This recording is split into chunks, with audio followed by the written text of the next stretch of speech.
Welcome to the Heat Source Quickfire, the mini episode where we taste and discuss one sauce in under 15 minutes. Hopefully. We bring our best facts to the table and let you decide whose is best. Let's heat up.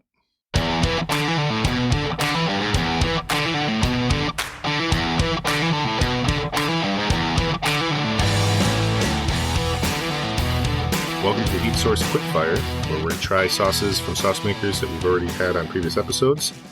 Today we are trying Lucky Dog hot sauce, the ridiculously tasty mustard chipotle hot sauce. First mustard-based hot sauce, I believe. Yeah. Already thinking like brisket in my head. Haven't tried it yet, but I just default to barbecue. Yeah, I mean chipotle and mustard, like barbecue definitely rings true on that. Just as a little description on here, they call it the brown label. It is a more brown consistency of the sauce. Pleasantly spicy and ridiculously tasty pepper sauce, rich with the superior flavor of Meco chipotle and the perfect balance of mustard, cumin, and roasted garlic. Scotch bonnet chilies kick this uniquely complex chipotle sauce up to the next level. This, however, is listed just above medium on his scale, which again is commercial heat level, not for the chili heads or whatnot. So It is lower than one we just recorded that'll be on a previous week of the Year of the Dog, the one from Hot Ones. That was a spicier one. Mm-hmm. So this will be a little bit different. Yeah, this will be interesting. I always find it interesting, like you can have like a Carolina Reaper sauce that's not that hot. Yeah. Like Scotch bonnets are hot, but this is listed as, for the everyday user, it's listed as a medium. So, I mean, to you and I, it's probably not going to be terribly hot. I mean, the last one was really good. It was a lingering heat. If this one is a little bit less, it's still going to have the heat level in there because like he balances his peppers where it does. Yeah. I'd like to know how he balances them. Like, is it his cook time? Is it like a trial and error that he just does he gut the pepper, get all the seeds and vein out of it? And that'd be interesting to talk to him about that. Well, if we can go to New Mexico next year to the Fiery Food Show, we'll have to ask him. That'd be sweet. That's on a higher part of my list of like, I'm excited about going to the Boston Fest, which when this comes out, I'll have already gone. But I'm excited to go to the Boston Fest this coming weekend. But Fiery Food Show was the one that had me really excited to be like, that would be, and it's hot sauce and barbecue. Yeah. So this would be would be like in my hip pocket. I get the little hot sauce holster that they sell. The leather ones. Or get I want to do just a bandolier that just holds. Bandolier of hot sauce. Like 7 or 8. And then it's just like, we'll go mustard. Right. It's like just show up with like a fly vest. It's just like pockets everywhere. Yeah, it's like, oh, do you have a sriracha? But like, yes. 3rd one in. So that's another thing. Just talking about the transporting of sauce. I'm not going to get a bandolier for Boston, but we are driving back. We're flying in and we're driving back specifically so I can buy as much sauce as I want and not have to deal with shipping it via FedEx and breaking it or having it go through airport security. Yeah. So the sky's the limit now on the sauce, which is already piling up. Angela is silent about how much sauce I have, but it is a noticeable silence of 5 more sauces on the counter there. Yeah. So I think I mentioned this, I think I have like 17 sauces in my fridge, but my wife's been like suspiciously quiet. And she just likes things like neat and organized. If we don't use it, it's going. Yeah. And it's like, it's not super hard to cycle through 17 sauces, but you're not knocking bottles out when you're spreading it out like that. So right. I've been kind of suspicious on how little she said about all the fridge space I'm taking up. Someone's going to show up during your honeymoon and just wipe it out. Yeah. She did offer, there's a mini fridge that's just sitting at her parents'. Mm-hmm. At one point she was like, I have a mini fridge. Do you want that? Like maybe that was like the cue of get this out of here. But she hasn't taken it any farther, so I don't know. I've thought about doing a mini fridge or just having like a shelf that if the sauce doesn't say that you need to refrigerate it, just having a shelf down here instead of upstairs in the pantry in the kitchen. Because there is like her coffee cups in one section, and then in the middle is a bunch of hot sauce, and then above that's all my like vinegars and oils and all that for cooking. And so it is pretty obvious because my middle shelf is the one that's like everyone's at the edge. They're all hanging on, trying to stay from falling off the cliff there. But we're going to give this a try. The mustard chipotle hot sauce. I don't know if I have to always say ridiculously tasty every time. I don't know if that's a legally binding statement I got to do. And then we're still using those Mammoth Sauce Company mother of pearl spoons. Oh, this one's a little thicker. It wasn't thick when I think it's got that how the top kind of settles in the neck. Yeah. That's like a common theme with like pretty much every sauce we've tried is that little bit of settling up top. I just poured a nice Jackson Pollock-esque portion on my spoon. Just your side of the art. table's starting to look like my side. Yeah, we splatter art. We had Mike's side of the table was a bit of a mess last round of mini episode recordings, and instead of actually washing the blanket that I have across just for noise reduction, I decided that I didn't have time because again I was up late last night with the kids. I ended up just folding it. So you are doing worse. I have not hit the spoon one time. You are a stormtrooper shooting at you are a stormtrooper shooting at a Jedi right now. You are the cartoon Yosemite Sam shooting at Bugs Bunny. Just scoop it. Can you just scoop it up off of the table? It's going to be wasteful otherwise. There it is, perfect. All right. Initial smell. What do you think? I get that Chipotle. Get a lot of Strong. Chipotle. Yeah. I like that. I really like Chipotle. I also have a finger of the things. I scooped up the. You got the smokiness of the Chipotle.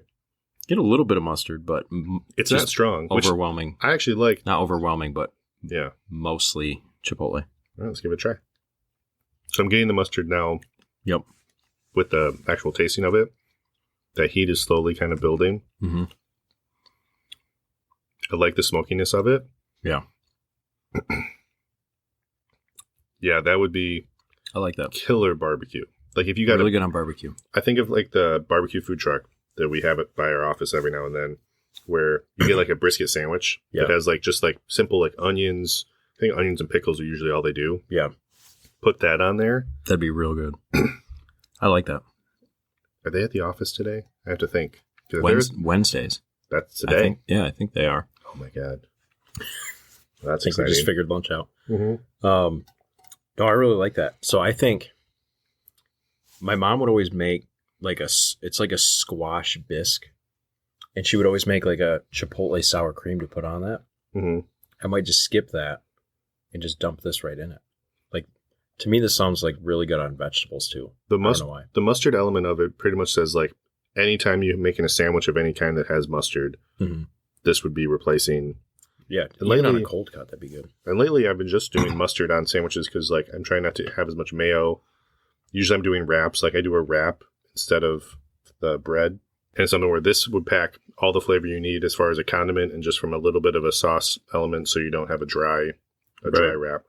You need to get like a little, almost like a little teaspoon, but it's like 90-degree angled, pivoted. Yeah, that you can just bring it down, swirl, and pull. Almost like a hot sauce Q-tip. Hot sauce Q-tip. What's the generic? Is it cotton swab? I think cotton swab. Because when I think cotton swab, I think cotton ball, but the swab is the actual stick one. But yeah, Q-tip and like Kleenex, they just have the market where it's like, oh, if you're thinking of our product, you're thinking of our name. Exactly. Yeah. Like if someone, it's universal. It's like if people didn't know hot sauce, the word hot sauce, they just knew Frank's. Yeah. It's like. I'm saying that because Frank's is right sitting on the table.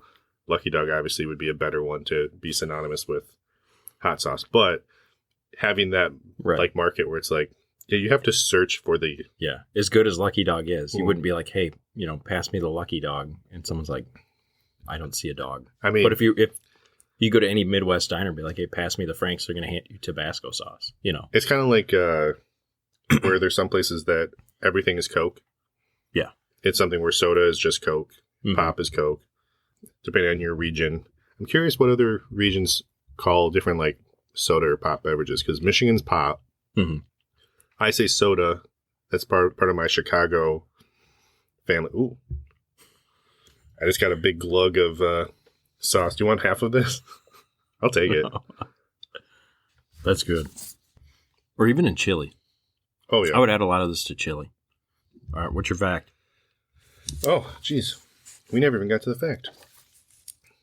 All right, so my fact is that there is a National Mustard Museum. There's always going to be a museum for something. Right. This one is in Middleton, Wisconsin. Originally founded in 1992. It moved to its current location in 2009, but it displays all kinds of mustards, largely from Britain, France, but many different countries, because apparently mustard is unique by region and by country, the elements of what people use. But they also have free samples of all kinds of the condiments of different types of mustards, as well as a gift shop, which I don't know, other than mustard, what would they have in a gift shop? Just T-shirts and mustard? French's? I don't know. I wonder if French's is just seen as like oh, you don't know about mustard if you just automatically do French's.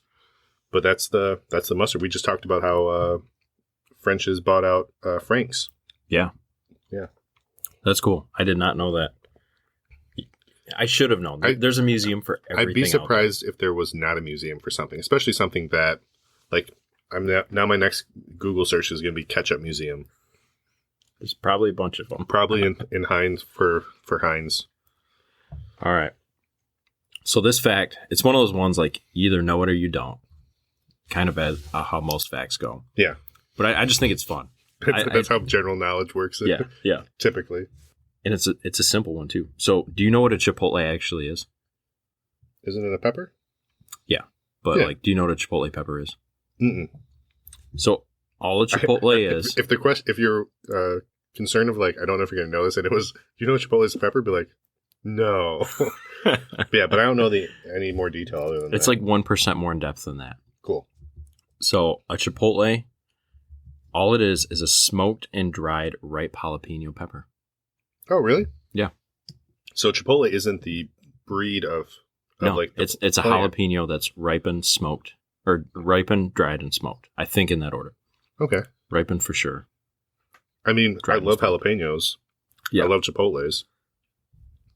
There should be trying to think of how the restaurant Chipotle could use that and be like, hey, when you first put your order in, it's a jalapeno. And then while we're cooking it, it's getting dried and smoked. Right. And then it's Chipotle. Yeah. But no, I just thought that was interesting. Like people almost treat it as a totally separate thing. Well, because when you go to the store, it's like you're buying a Chipotle pepper, which is the dried smoked peppers that are prepackaged, or you're getting Chipotle pepper powder, which I have upstairs. I actually threw that in a chip dip that I made last night.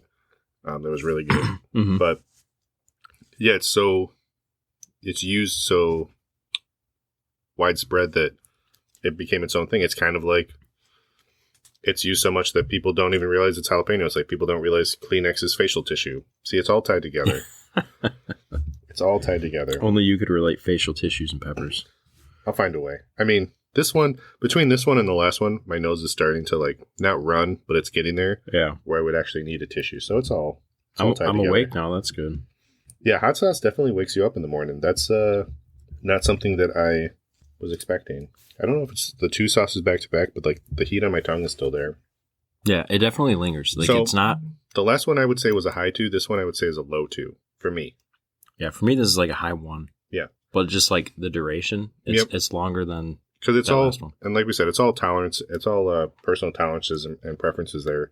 So it's not to say if I recommend this to my mom, I'm going to tell her, hey, you might want to try a little bit of a tiny teaspoon of it first. I got my score. What do you got? So it's funny. I have this one as 82. 71. Okay. So it's funny. I stayed pretty consistent from the Thai pineapple one and this one where it's like these are both really strong, but they're very different uses. But yeah, I'm just like in the middle and you're kind of like bouncing around. But I think this one for me, like the last one, the Thai pineapple, there was a lot. I could pick out a lot of different things. With this one, it's like if you like Chipotle, this is like Chipotle and mustard. Where it's like I think there's more to it than that. Well, no, I mean it's good though. But yeah, like if you're a Chipotle guy, like and you just want Chipotle flavor with mustard, like that's the sauce for you. Where that last one we tried was definitely more. I think there's different levels to it. Where this one's just like Here's for Chipotle fans. I think part of it is it's blended really well to where you get those main components, those like 2-3 main components, and everything else is just balancing it out.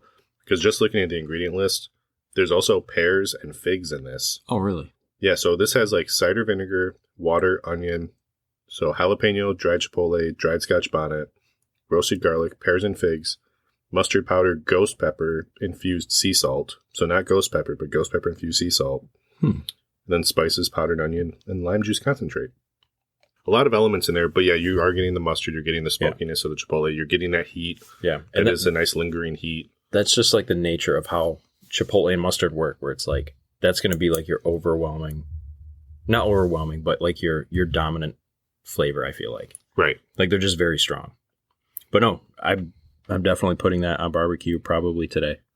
Yeah, we'll have to see if the food truck's there, and that will be definitely be used. But you should definitely go check that out. That again, anything above 75 is something that we're going to have stocked in our kitchen. Anything above 50 we recommend to buy.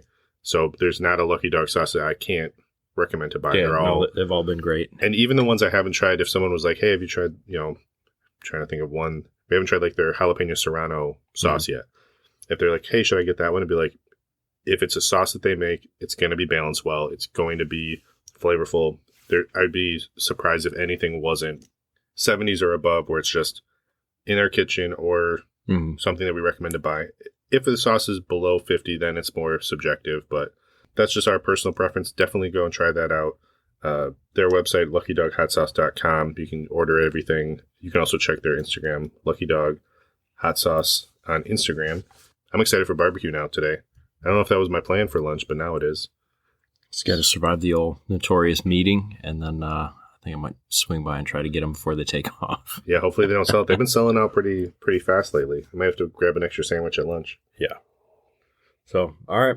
All right. Well, yeah, if you guys have any other sauce makers you want us to give a try to, reach out to us, our Instagram at the Heat Source Podcast, where you can reach out to us there. We also have a Linktree link in our bio there where you can email us. If you're listening to the podcast on Spotify or Apple Podcast, please leave a review, leave comments. Definitely appreciate the feedback. But other than that, I think... Yeah, still waiting on our first review.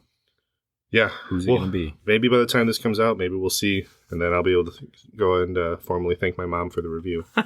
She's catching up. She was on episode 2 last I checked. But yeah, thanks again, guys. And we will see you next time. Thanks, guys.